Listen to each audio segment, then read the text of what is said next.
নমস্কার, কেমন আছেন সবাই? আশা করছি ভালো আছেন। দারসুজ ডাইরিসের আরেকটি নতুন ব্লগে আপনাদের স্বাগত জানাই। সকলকে প্রণাম এবং ভালোবাসা জানিয়ে আজকের ব্লগটা আমরা স্টার্ট করছি। আজকে ব্লগটা একটু দেরি করে শুরু করলাম। অ্যাকচুয়াল আজকে 31st, এখন ঘড়িতে বাজে হচ্ছে 7টা। ঠিক আছে, ওই 7টা বাজে ঘড়িতে। তো কারণ রাস্তাঘাটে এত জ্যাম মানে মাথা খারাপ করে দিচ্ছে। মানে আমরা বেরিয়েছি 6টার সময় আর এখানে পৌঁছলাম তখন 7টা। 1 ঘন্টা শুধু খালি মানে করতে করতে লেগে গেল, আস্তে আস্তে লেগে গেল।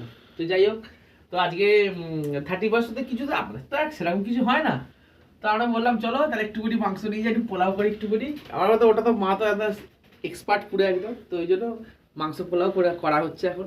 আর অনেক দিন না ওকে বলছিলাম আমি যে অনেক দিন আমরা না জানেন তো খাবারের ভিডিও দিই, মানে খাবারের ভিডিও মানে কি প্রসেসিংটা কিভাবে তৈরি করি এটা। মানে আগে তোমাদের আমার তো ইউটিউব চ্যানেল ছিল, অনেকেই জানেন, যারা জানেন যে আমি কি বলে রান্নার চ্যানেল ছিল।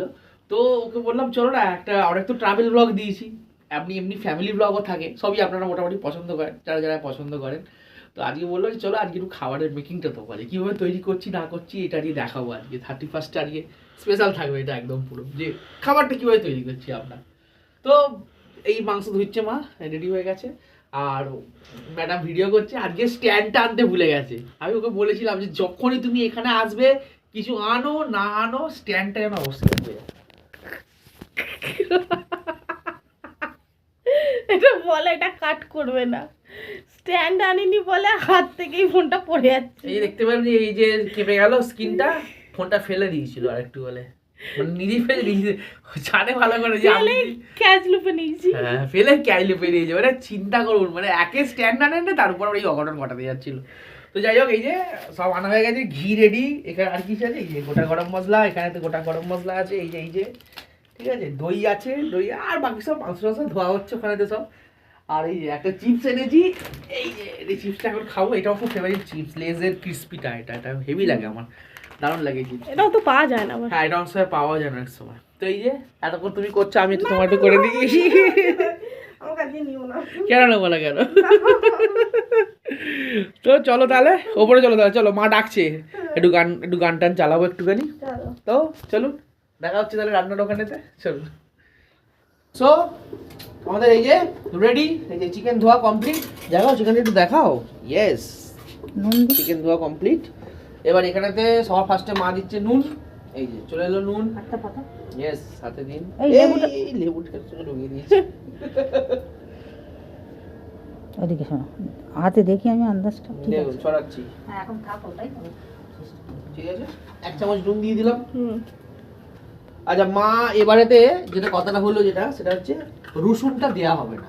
কেন দেওয়া হবে না তার কারণ হচ্ছে রসুনটা এতটা মাংস তো মানে ভাজার সময় একটু উগ্র গন্ধ ছাড়ে, সেই জন্য শুধু আদাটা দেওয়া হচ্ছে খালি। রসুনটা পেঁয়াজের সঙ্গে কষা, হ্যাঁ ভাজার সময় রসুনটা দেওয়া হবে। ম্যারিনেটে আদা দেয়া, রসুন দেয়া হচ্ছে না। ইয়েস একদম। উড়িয়ে বাপ রে, তাহলে শঙ্কর কি বলছিলাম, মায়ের কি কষ্ট হচ্ছে? মায়ের কি কষ্ট হচ্ছে বললাম তোমাকে, মানে কি লোক বলেন কথাটা। আমি বললাম মায়ের হ্যাঁ এই বাপ রে প্রচুর ঠান্ডা। না থাক ঠিক আছে। ছোট চামচে 1 চামচ হলুদ গেল, দাও। দিন। তো এই যে 2 চামচ, ছোট চামচের 2 থেকে 3 4 চামচ, মানে বড় চামচের 1 চামচ, বড় চামচের 2 চামচ, তার মানে হিসাব মতো। এটা কি জানো গো? এটা জিরে, ধনেটাও অল্পই থাকবে, খুব বেশি থাকবে না ধনেটা, মানে এগুলো না দিলেই হয়, বাট আমি একটু অল্প সামান্য দিচ্ছি। চলে গেল। এখন 2 কোয়া লেবু যাবে, এই যে বাবা শীতকালে লেবু চুপসে গেছে। মাংসটা হাত দিয়ে উড়ি ফাবড়ি করেছে না, ঠান্ডায় সকালবেলা বাসন মাজতে। হ্যাঁ আসলে মায়ের অভ্যেস আছে, মানে ঠান্ডা জল ঘাঁটার। 2 কোয়া লেবু, আছে। Yes complete. এখন মোটামুটি 15 থেকে 20 মিনিট, আধ ঘন্টা রাখলে ভালো হয়, আধ ঘন্টা 40 মিনিট, বাট সময় কম আছে বলে 15 থেকে 20 মিনিট এই যে মাখানো থাকবে।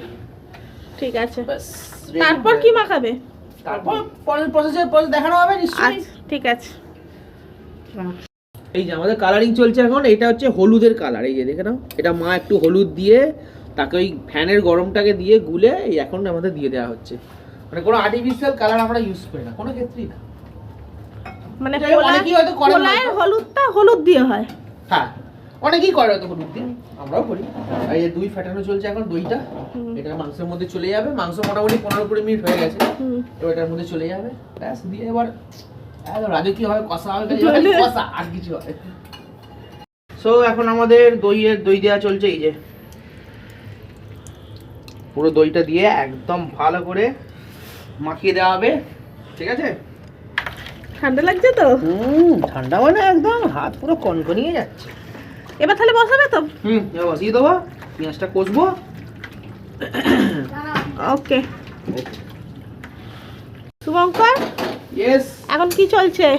এখন এই যে পেঁয়াজ কষা চলছে, পেঁয়াজ ভাজা চলছে। ওই যাই হোক, পেঁয়াজ কষা ভাজা সব একই হবে। স্যার রসুনটা কখন দেবে? এরপর দেবো, এবার একটু লাল লাল হয়ে যাক, এরপর রসুনটা দেবো। আর আজকে না মা ডাকছে না, দেখো দেখো, হ্যাঁ কি? হ্যাঁ নিয়ে এসো, বলো।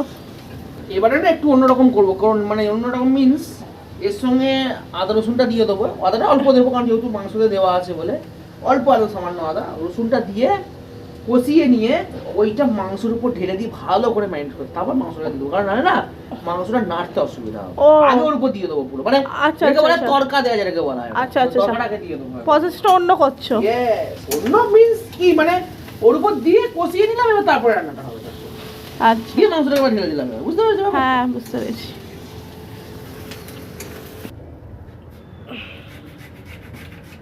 তো এই যে তরকা চলে যাচ্ছে একদম,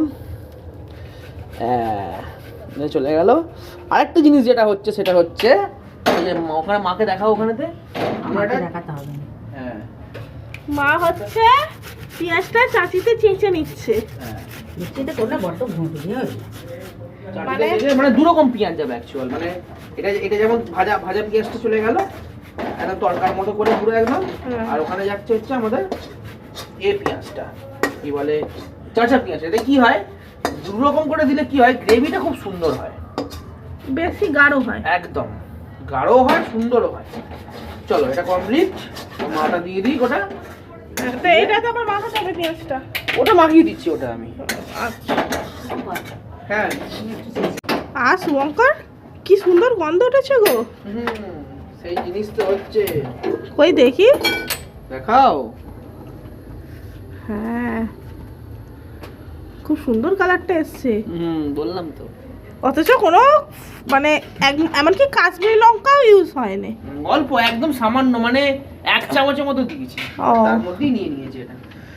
আর কতক্ষণ লাগবে গো? সময় লাগে বাবা, সময় লাগবে একটুখানি। আমাকে এক পিস কষা না দেবে? এখন কষা হবে না, এখন কষা কিন্তু দেরি হবে, এখন ভালো করে কষাই আগে তারপর ঠিক আছে দেবো দেবো, করি করতে দাও আগে, তারপর তো দেবো। কি গো অনেকক্ষণ তো করছো, হলো? হয়ে এসছে, এই তো মোটামুটি সেদ্ধ ভালোই হয়ে গেছে। এতটা খুব পরিমাণ তো এটা তো, কালারটা ভালোই হয়েছে, তেলও ছেড়েছে। তেল নয়, এটা কালার। এটা মানে মাংসতে চর্বি রয়েছে, দই রয়েছে, সবকিছু রয়েছে, তার একটা আলাদা ফ্লেভার আছে, টেক্সচার আছে। আর কতক্ষণ লাগবে? আমার খিদে পেয়ে গেছে। ওরকম করলে হবে, জিনিসটা কাঁচা কাঁচা একটু হবে, মানে হয়ে গেছে মাংস, দাঁড়াও। হয়েছে হয়েছে বাবা, একটু দাঁড়িয়ে যাও, হয়ে এসছে। ঠিক আছে, আর কি কি দেবে? আর কিছু দেবার নেই, সব মশলা দিয়ে দিয়েছি, যেরকম নর্মাল যে পাতিয়া মশলা হয়, লঙ্কা হলুদ, আমি একটু বিরিয়ানি মশলা সামান্য ইউজ করি, বিরিয়ানি মশলাটা সামান্য দিয়েছি, ব্যাস ওটাই। আর ধনে পাতা লাস্টে দিয়ে দেবো, এটা গার্নিশিং লাস্টের, এটা লাস্টের পোর্শন, এটা ব্যাস দিয়েই ব্যাস শেষ, আর কোনো এই নেই। ওকে চলো একদম তলাতে গিয়ে একদম পুরো হ্যাঁ, খাওয়া দাওয়া হবে। আচ্ছা ঠিক আছে, মোটামুটি তো কালার ছেড়ে গেছে, আর আর কিছু করার নেই, একটু জাস্ট 5-10 মিনিট একটু দমে রেখে দিয়ে নামিয়ে দেবো। ঠিক আছে। সো আজকে মা টেস্ট করবে, এই যে বলুন কিরাম হয়েছে খেয়ে, কেমন হয়েছে? সুন্দর হয়েছে, কিন্তু আমি একটু আলুর দম দিয়ে ভালোবাসি। আলু তো অন্য একদিন কোনোদিনও হবে। তো মাংসটা তো ভাবতো না, খেতে ভালো হয়েছে, মাংসও ভালো হয়েছে, পোলাও ভালো হয়েছে। ব্যাস, সো এটাই পাওনা, ঠিক আছে। দারুণ খেতে হয়েছে। আর এখন আমাদের ডিনার টাইম, এখনো দিদি এসে পৌঁছয়নি, এখনো দিদি রাস্তায় আছে, দিদি এক্ষুনি এসে যাবে। তো 31st নাইট মোটামুটি আমাদের এরমভাবেই কাটলাম। আর কালকে একটু যাবো, একটু ঘুরবো আমরা একটুখানি, ও আর আমি একটু বেরোবো একটুখানি। আর সবাইকে নতুন বছরের আগাম শুভেচ্ছা সকলের। নতুন বছর খুব ভালো কাটুক, খুব খুব খুব ভালো কাটুক। সমস্ত বিপদ, সমস্ত নেগেটিভিটি, সমস্ত থেকে যেন সকলকে যেন ভগবান রক্ষা করেন, এটাই আমি সব মানে ঠাকুরের কাছে চাইবো। তো সবাই খুব খুব ভালোভাবে কাটান, খুব খুব ভালোভাবে থাকবেন অবশ্যই। আর যা বলি, সবাই ভালো থাকবেন, সুস্থ থাকবেন, সকলকে ভালো রাখবেন। দেখা হচ্ছে আগামী ব্লগে। বাই, হ্যাপি নিউ ইয়ার সকলকে, হ্যাপি নিউ ইয়ার। আগাম জানানো হলো।